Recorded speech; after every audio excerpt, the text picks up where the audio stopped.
Guys, today we're going to Hong Kong. The check-in was so smooth. Nag-drop bag lang kami. And after that, we're inside the terminal already. Sa Terminal 3. So, we're going to our gate. Our gate is B number 7. Ito.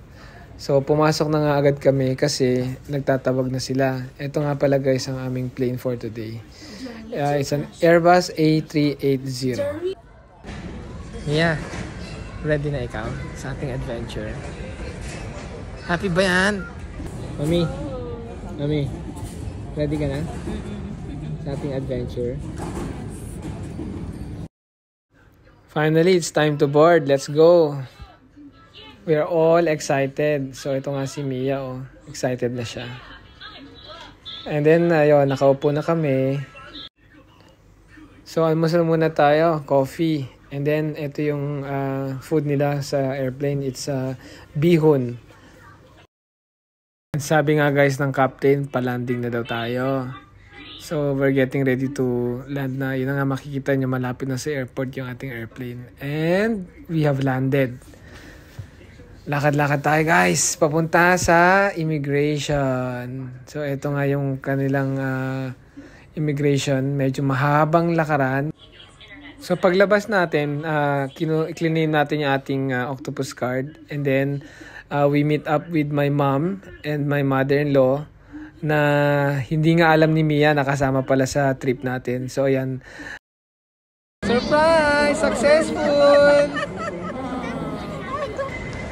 And we're here! Oh, kaway-kaway. Alay, dito lang. Ayan. Yan. Ay, si Gabi.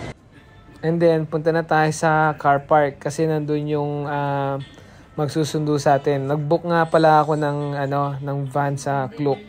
So, on the way na kami sa hotel. So, guys, enjoy some of the views here sa biyahe namin papunta sa city from airport.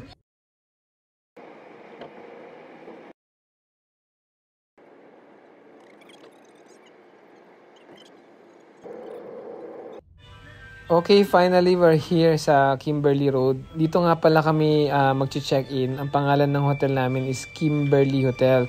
Binook ko lang siya through trip.com and bundle siya together with our flight. So, not bad naman kasi dito kami mag-stay for 6 nights. Medyo magandang price ko siya nakakuha. Ito na nga yung hotel, Kimberley Hotel.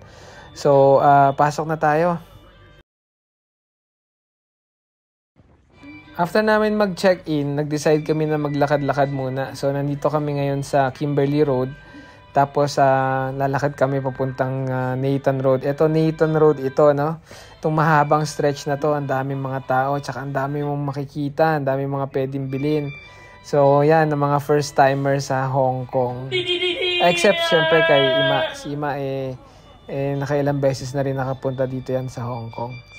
So, ito pa nga, may nakita kaming isang familiar na place eh. Tapos, nagutom kami. So, dito na kami nag-dinner.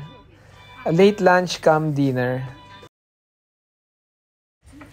So, tara guys, kain tayo. Medyo gutom na kami. Kaya, yan. Wala munang pansinan. Dito pala kami nagpapalit ng onting peso kasi ito nga yung nakikita ko sa internet. After that, umuwi na kami. Pahinga na muna. Update ko kayo sa next video namin. Bye!